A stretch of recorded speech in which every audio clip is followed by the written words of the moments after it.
Electromagnetic induction.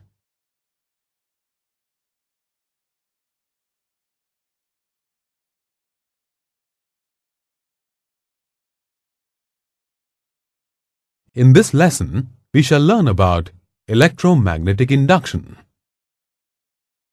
The phenomenon of electromagnetic induction can be demonstrated by an experiment.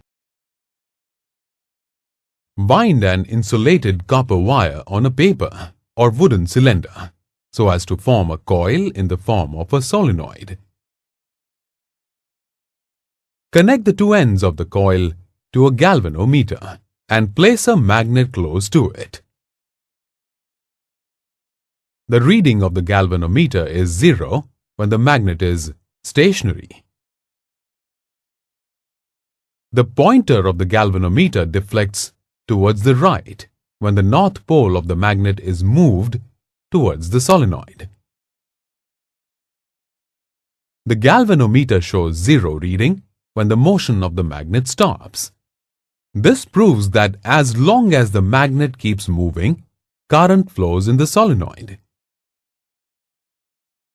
If the magnet is moved away from the solenoid, current flows in opposite direction in the solenoid. Thus, the galvanometer deflects towards the left. The deflection increases if the magnet is moved away with greater velocity. If the polarity of the magnet is reversed and the magnet is brought close to the solenoid, then current flows in an opposite direction. The galvanometer accordingly turns towards the left. Faraday observed that current flows in the coil only when there is a relative motion between the coil and the magnet. The direction of deflection in the galvanometer is reversed if the direction of motion is reversed. The current in the coil and the corresponding deflection of the galvanometer can be increased by using a strong magnet or by increasing the motion of the magnet. Increasing the area or the number of turns also creates a strong current in the coil. According to Faraday, when there is no relative motion between the magnet and the coil, the magnetic flux within the coil remains constant. So the galvanometer shows no deflection. But when the magnet is moved towards the coil or vice versa, the magnetic flux changes and an EMF is induced in the coil. If the circuit is complete, the EMF causes current to flow through it. Based on his experiment, Faraday formulated two laws of electromagnetic induction. Whenever there is a change in the magnetic flux linked with a coil, an electromotive force is induced.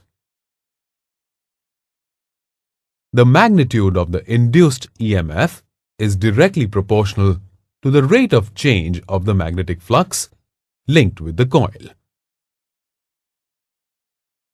The direction of the induced EMF depends on whether there is an increase or decrease in the magnetic flux.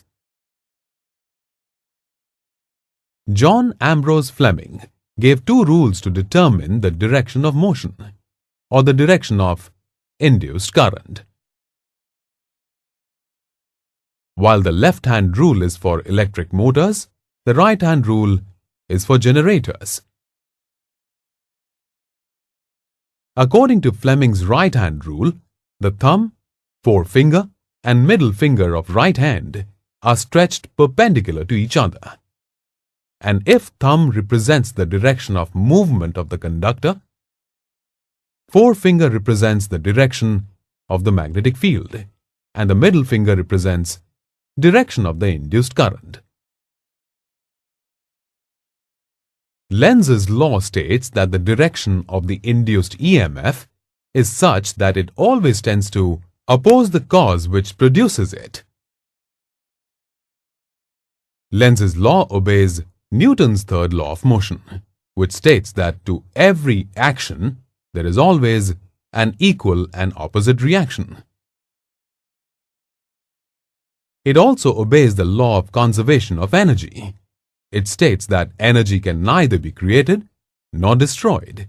Therefore, the sum of all the energies in the system is a constant. Lenz's law is based on Faraday's law of induction. Lenz's law states that when an EMF is generated by a change in magnetic flux, according to Faraday's law, the polarity of the induced EMF is such that it produces a current whose magnetic field opposes the change which produces it.